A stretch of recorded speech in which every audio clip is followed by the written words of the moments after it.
Seeds of Tomorrow. Introduction. There are things you plant not for yourself, but for those whose names you will never know. In a small sunburnt village called Tenadi, where the earth cracked in the dry season and people counted clouds like lost cattle, nothing grew easily. Not crops, not hope, not peace. The elders used to say, "The ground is tired of promises." So when a young man named Balla began walking each morning with a satchel of seeds, a jug of water, and no explanation, people laughed. Does he think millet grows in stone? Let the sky weep before you dig. Even the ancestors gave up on this land. But Balla didn't answer, he just knelt, chose a spot of earth beside an old stone wall, and planted. One seed, one handful of water, then another. Every morning. 4 days, for weeks. The goats passed. The wind mocked. The sun glared. But Balla kept planting, not because the soil welcomed him, but because the future might. Chapter 1. The Barren Ground. The morning wind in Tenadi was sharp and dry, like an old broom sweeping the sky. It carried red dust into nostrils, coated window sills, and made donkeys squint. Balla, the youngest son of a family of herders, woke before the roosters. He moved with the silence of someone who did not want to explain himself. His mother watched him from behind the thatched doorway, wondering where he went each dawn with his little calabash of water and cloth pouch slung across his shoulder. He did not speak of his plan, because he didn't have one. He had a hope, and sometimes, hope was a kind of madness only action could explain. He walked beyond the last well, where acacia trees leaned tiredly and lizards danced from shade to shade. The ground here was cracked like dry skin. Not even weeds claimed it. But Balla did. He knelt near an old termite mound, under the watch of a single hawk circling high above, and poked the earth with a carved stick. He dropped a seed, covered it, poured a handful of water, moved to the next spot. That morning he planted 11 seeds. By the third day, some children followed him, giggling behind shrubs. He thinks the sun is his uncle, one whispered. Or maybe the earth owes him something, another said. An old man with a cane stopped by and tapped the ground with his toe. This soil is cursed. It's where they burned the bush for war. Nothing grows where anger sleeps. Balla simply smiled. Then let us plant forgiveness. The man squinted, then walked away muttering. By the end of the first week, 52 seeds had been placed. No green, no growth, just hope buried beneath dust. His mother, Wu-Rei, asked him quietly over dinner, "Is this for someone?" He replied, "Maybe, maybe not, but someone will walk there one day and say, 'Here, something was tried.'" Wu-Rei said nothing, but from that night onward, she boiled a bit of rice early, so he could eat before walking. The winds grew harsher in the second week. A camel caravan passed from the north, and a Tuareg trader asked Balla, "What grows here, boy?" Balla replied, "Maybe, shade." The man laughed and tossed him a small leather pouch. Inside were 3 seeds of a tree not native to Tenadi. "Try something new," the trader said. By the end of the second week, Balla had planted 97 seeds, including the new ones. The hawk above had not left, and neither had Balla. Chapter 2. The First Green Breath. On the 15th morning, the sky carried a heaviness, not rain, but a promise of remembering. Birds circled lower. A lone jackal crossed the distance near the hills. Something felt different. Balla walked the same path, passing by 2 donkeys tied to a neem tree. A woman filling her water pot gave him a curious look. It was the same woman who, 2 weeks earlier, had said to her neighbor, his wasting youth on cracked soil. But this time she said nothing. Balla reached his patch, and stopped. There, among the dusty ridges, a small green curl. A leaf, barely the size of a fingernail, trembling in the wind. He knelt beside it slowly, as if approaching a miracle. He placed his hand near the leaf, not touching, only sheltering it from the breeze. "You made it," he whispered. A child had followed him again that morning, barefoot, curious, chewing sugarcane. When he saw the green, he dropped the cane. "It's real," he shouted. Word spread. By evening, 12 people had come to look. By morning, 27. Some argued. It's a weed. Maybe he cheated. Planted a sapling. No, no, this is a sign. And some stood in silence. That day, Balla planted 10 more seeds. And people watched.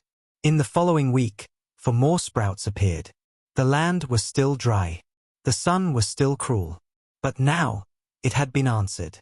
Wu-Rei went with Balla once, carrying her walking stick and an extra flask of water. She didn't say much.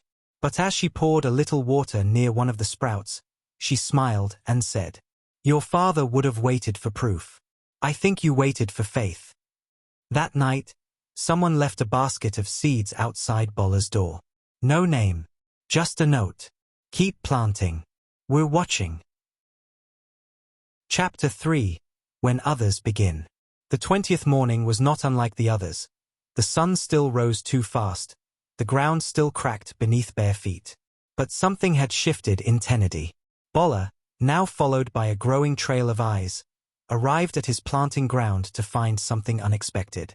3 new seed holes. Covered gently. Watered. He paused. Looked around. Said nothing. But his eyes shone. The next morning, a girl named Sira, whose family raised chickens near the eastern huts, stood waiting with a calabash. "My grandmother used to plant. I want to remember how." They worked side by side, silent but steady. Then came Yunusa, a boy who often mocked Balla the loudest. He walked slowly, kicking pebbles, avoiding eye contact. "My uncle had seeds he didn't use. I brought them. No big deal." He dropped the pouch and turned to leave, but Balla offered him the digging stick. "You might as well stay." Yunusa stayed. By the end of the week, 7 people were planting. By the next, 12. Arguments still echoed in the market square. What if this distracts from real work? It's childish. Sentimental. Trees take too long.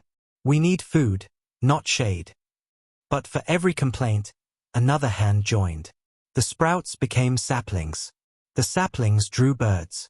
One morning, a gazelle was seen drinking near the edge of the planting zone. "It used to avoid this area," an elder whispered. The land was changing. So were the people. One afternoon, a windstorm rolled in, quick and biting. Dust swallowed the fields, leaves trembled, and many feared the tiny trees would break. But when the air cleared, they stood. Bent. Beaten. But standing. And so did Balla. He placed small woven fences around the most fragile ones, using sticks and discarded rope. Children helped him. One offered his belt. "Let the belt guard the future," he said. The planting ground now had a name. Lemdi Timmir, the Garden of Tomorrow. It was never declared. Someone painted it on a rock. And the name stayed. Tenadi had once been a place of dust. Now, it held roots. Chapter 4. The Question from the South. The sun had softened. It still rose early, but now birds danced in its warmth. The acacia trees near the path had grown darker in shade. The earth, once quiet, now buzzed, insects, chatter, young voices, and leaves whispering in wind. Lemdi Timmir was no longer just a patch of planted hope. It was becoming. One tree, the tallest of the native saplings, bore its first blossom. Small and white, like a whispered promise. Balla stood beside it that morning, fingers lightly brushing the bark.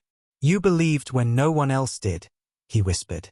Behind him, a new group had gathered, 7 youth, an elder, even a woman from Solma who had come with a basket of seeds and a long silence.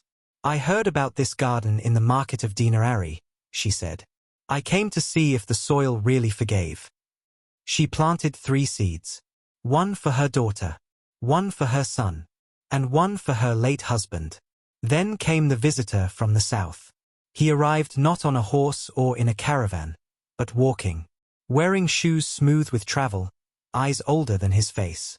His name was Mokto, and he introduced himself with a single question. "What happens if you leave?" Balla paused. "What do you mean?" "These trees. This garden. This change. You began it. But what happens when you are no longer here to water it? The question struck the group silent. Yunusa looked down. Sira bit her lip. Balla knelt slowly.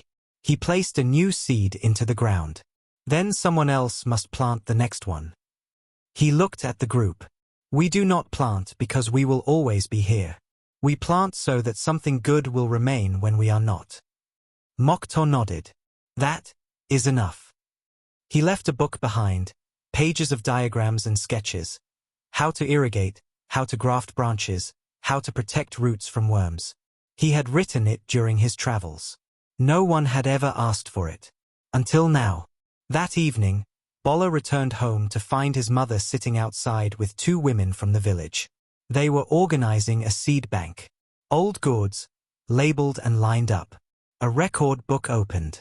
Smiles exchanged like currency. Tenadi was changing. One root at a time. Chapter 5. The Festival of First Shade. The rains came gently that year. Not in floods or rage, but in songs. Even the trees seemed to sway to the rhythm of a forgiving sky. Lemdi Timir bloomed. Not all the seeds survived, but many had. Their leaves danced in the morning light. Their trunks thickened. Their shade reached far enough to cover the feet of tired mothers and wandering goats. Children played beneath the trees, naming them like friends. This is Binta. That tall one is Mansa. This one here, the one with the twist, that's Freedom. The village decided, without ceremony, to hold a celebration. They called it the Festival of First Shade. Women wore patterned wrappers. Men brought drums. Dried millet cakes and baobab juice were shared. Stories were told, not of war or drought, but of the day a boy planted seeds where no one else had believed. They did not call it Balla's Day. He would not have liked that. They called it a celebration of the earth's forgiveness. Balla watched it all from the edge. A smile on his face, his mother stood beside him, tears quietly folding into her scarf. You see what silence planted, she said. He nodded. That night, as the drums softened and the stars brightened, Balla took a walk through Lemdi Timir. The hawk still circled above, as it had on the first day. A breeze moved through the trees. It was no longer empty space. It was now sacred ground. The next morning, Balla was gone. He left a note carved in wood at the center of the garden. Plant what you cannot finish. Water what is not yours. Shade someone you may never meet. The people didn't panic. They didn't weep. They simply kept planting. A boy took his place the next day. Then a girl. Then two elders. And Lemdi Timir grew. Tenadi, once dust and silence, had become a place of whispering trees, distant laughter, and seeds for tomorrow. The end. Closing message to the listener. Thank you for listening to Seeds of Tomorrow. This was not a story of a hero. It was the story of a quiet hand planting where others had given up. Let it remind you, not every seed you plant will bloom in your time, but some will change the future. Walk gently, water deeply, and always plant what matters. Dedication. The book is dedicated to the silent planters, who dig with no audience, and to the shade givers, whose kindness outlives them.